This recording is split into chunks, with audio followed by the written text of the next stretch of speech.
तुमच्या दारात, अंगणात, गॅलरीत किंवा घराजवळ कुठेही प्राजक्ताचं झाड आहे का हो? प्राजक्त म्हणजे पारिजातकाच्या फुलांचं झाड आहे का? अहो असेल तर मग जरा थांबा आणि हे ऐकूनच जा.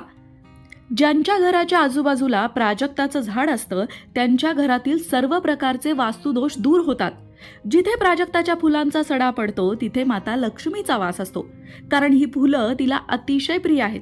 म्हणून लक्ष्मीपूजेच्या दिवशी स्वतःहून खाली पडलेली फुलंच देवीला अर्पण केली जातात.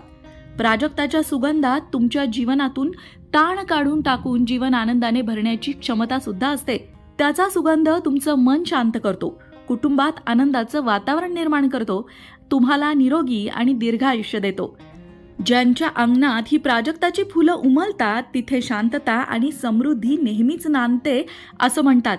मग मंडळी, तुमच्या दारात असेल प्राजक्ताचं झाड तर कमेंट करून आम्हाला सांगा की.